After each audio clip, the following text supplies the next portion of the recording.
Hindi ito ang unang insidente ng pagsabog at sunog sa tinaguriang fireworks capital ng ating bansa. Noon pa man, suportado na ni Pangulong Rodrigo Duterte ang total firecracker ban, bagay na inaalmahan ng mga nasa industriya ng paputok. Live mula pa rin sa Bocaue, Bulacan, may report si Ian Cruz. Ian.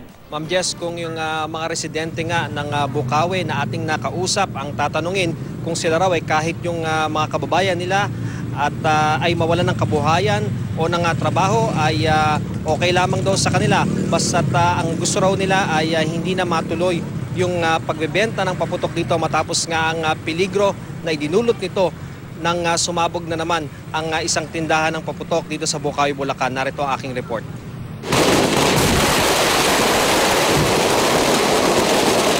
Yumanig pa ang lupa sa bahaging ito ng Bocaue, Bulacan matapos sumabog ang mga paputok na sinabuyan ng tubig. Nangyari ang bisperas ng bagong taon noong 2007. Ilang sandali lang, nilamon na ng malaking apoy ang 10 magkakatabing tindahan. Halos magka-stampede pa nang magsitakbuhan ng mga tao palayo sa mga sumasabog na paputok. Ang sunog, dulot daw ng itinapong sigarilyo. April 2013, nagkaroon muli ng pagsabog sa Bocaue at sa pagkakataong ito sa isang pagawaan naman ng paputok. Lumabas sa investigasyon na pumalyang paputok ang sanhi ng pagsabog. 2 ang namatay sa insidente. At kanina, may pagsabog na naman sa tinaguriang fireworks capital ng bansa. Sabi ng BFP Bulacan, may lisensya ang tindahan ng paputok kung saan pinaniniwalaang nangyari ang pagsabog. Maigpit daw sila sa safety pero batid nilang marami nang nakaimbak ngayon sa mga tindahan. Panahon na raw kasi ng paghahanda sa Pasko at Bagong Taon. Magkukontak ulit kami ng mga inspeksyon para medyo mapaalalanan ulit po ang ating mga kababayan dito sa Bocaue. At magpapa-inspection po ulit kami. Re-inspection po. Dati nang sinabi ni Pangulong Duterte na pabor siya sa pagpapatupad ng nationwide ban sa mga paputok, gaya ng kanilang ipinatutupad sa lungsod ng Davao simula pa noong 2002. I will put a stop nationwide ang pabuto. Davao City has 0 casualty except for 1 minor who was arrested for exploding a piccolo. But that's the only case that surfaced sa Davao. But maybe I don't know how I would compromise, but the practice has to stop. It is not good for public health because of it's a public health issue. Natalakay ang planong ito ng Pangulo sa pagpupulong na dinaluhan ng mahigit 40 may-ari ng tindahan at pagawaan ng paputok sa Bocaue. Narinig natin yung pagsabog ay mukha ni Presidente Duterte talaga yung unang naisip ko sapagkat alam ko nga na isa sa mga apprehension niya noon ay patigilin ang ganitong klaseng industriya. Subalit, dito po sa Bocaue kasi ito ay hindi lang siya basta livelihood, it is part of our culture, our tradition. Makikiusap po kami na talagang with all humility, talaga pong ipaparamdam namin yung sentimiento ng buong industriya. May mangilan-ngilan din namang hindi pabor sa total firecracker ban sa bansa. Sa pagtaya ng Bulacan Provincial Government noong 2008, humigit kumulang 1 bilyong piso ang halaga ng industriya ng paputok sa buong bansa. Kalahati nito umiikot sa 3 bayan sa Bulacan. Dito rin umaasa ang mahigit 70,000 pamilya, namumuhunan, nagbebenta at gumagawa ng paputok. Pangamba tuloy noon ng mga lehitimong firecracker manufacturer and seller sa Bulacan, kung ipatutupad ang total ban, baka mas dumami ang mga illegal na gumagawa ng paputok. Ma'am Jess, dito sa blast site ay wala na tayong nakikitang pag-usok at hindi na ganun katulad kanina na talagang mahirap dito sa kinatatayuan natin na huminga sapagkat napakalakas pa rin ang pag-usok. Pero kaninang maaga-aga pa, Ma'am Jess, nung gumabi ay nakunan ng drone shot nga ni Rapid Lima na may pumuputok pa doon sa pinangyarihan ng pagsabog at kitang-kita pa rin ang lawak ng pinsala at ang napakakapal na usok dyan sa blast site na yan, ito sa bahagi ng Bocaue, Bulacan. At yan, Ma'am Jess, patuloy na ginagawa ng mga taga-Meralco yung pagre-restore ng linya ng kuryente. At kanina, Ma'am Jess, bandang mag-aalas 8 ng gabi ay nakuna namin ito yung eksena kanina na tila bagong taon sapagkat yung mga makukulay na fireworks ay muling sumabog doon sa blast site. At hindi na muli nasundan yan, Ma'am Jess. At sa ngayon ay tuloy-tuloy na ang ginagawa ng mga taga-Meralco na pagre-restore nung linya ng kuryente rito. At Ma'am Jess, hanggang sa mga sandaling ito, ang final count na ibinibigay sa atin ng Bukawi Fire Department ay 2 ang patay at isa dyan ang kumpirmadong patay na. Yung dating kapitan ng barangay na si Manuel Ayala, nakita daw ito doon sa kanyang silid. Doon ito sa likod ng isang tindahan din ng paputok, Ma'am Jess, habang yung isang babae na natagpuan sa kabilang bahagi na ng kalsada ay patuloy na inaalam ng mga bumbero at ng mga pulis kung sino ba ito at standing pa rin yung bilang na 24 na injured, Ma'am Jess. Iyan, alam na ba kung ano ang nag-trigger o cause o sanhi nitong pagsabog na ito? In the past, di ba, mga natapong sigarilyo, kung minsan pala yung mga pagpasabog na yan, pagka medyo nabagsakan lang ng kahit na anong mabigat na bagay, minsan nagtitrigger na yan ng explosion eh. Dito sa nangyari ngayong araw na ito, alam na ba nila kung ano yung sanhi? Ma'am Jess, wala pang definite na ibinibigay sa atin itong si Senior Inspector Bachine ng Bukawi Fire Department.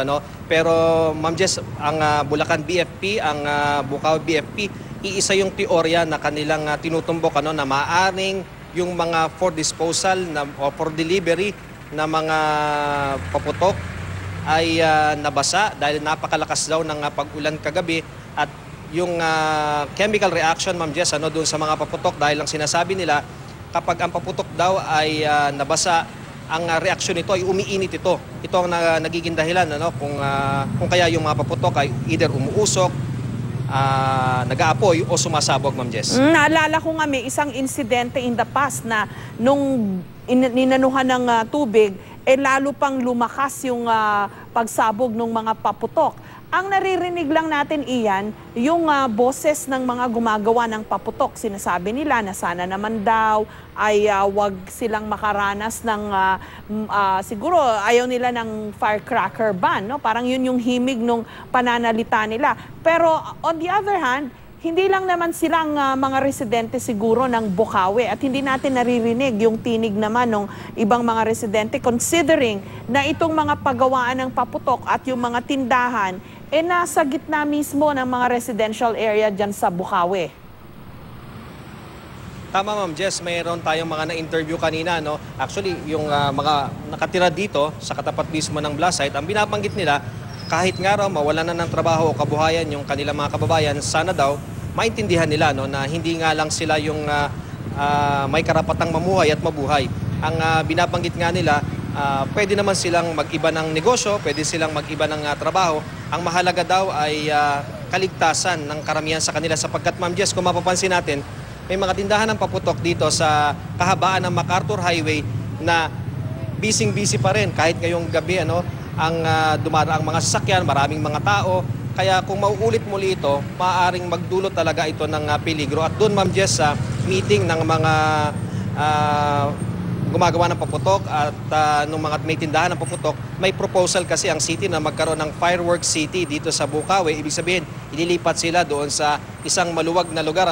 Pero yung proposal na yan ay pinag-aaralan pa rin hanggang sa ngayon, Ma'am Jess. At ang DOH naman ay may binubuo na raw, dinadraft na sila na executive order para kay President Duterte para limitahan itong pagtitinda ng paputok. At ang nababanggit doon sa draft na yan ay hindi na maaari yung household na pag-consume. Ibig sabihin yung pagpaputok sa mga bahay-bahay, kundi ang magiging polisiya na ng pamahalaan ay papayagan lamang yung community fireworks display na model, Ma'am Jess. Okay, kaya lang, ang problema iyan na pag-uusapan lang nila yung mga solusyon na yan, na long term, tuwing may nangyayaring ganitong pagsabog, nakailang beses na bang grabing mga insidente ito, 2013, 2007, meron pang isa Tapos naalala ko in the 1990s, meron na rin si Alex Tinsay pa yung dati nating reporter dyan. At habang tandang-tanda ko na habang nag-i-stand up siya, may sumabog sa likod na ikinagulat pa niya. No? So paulit-ulit itong nangyayari. Yung mga solusyon naman na sinasabi nila, yun din yung sinasabi nila noon-noon pa. Hanggang nangyari na naman ito. Familiar ako dyan sa bayan ng Bukawi. Alam ko na yung mga tindahan, nandyan mismo sa gilid ng kalsada, yung mga pagawaan, alam ko may zoning na sila kaunti, no? Yung nasa gitna na ng bukid, yung mga pagawaan ng paputok. Pero hindi pa rin kalayuan ito sa mga residential area. Nakita naman natin ngayon, no? Isang tindahan lang siguro yung pinagmulan nung pagsabog na ito, pero ilan ang nadamay, pati yung mga sasakyan na nagdaraan lang, nadamay pa. Ganun siya kadelikado, ha?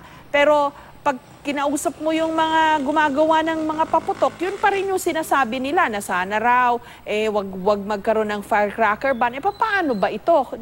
Wala nang solusyon ito. Expect na lang natin na laging may ganitong nangyayari. Paano naman ang mga buhay na nadadamay lang?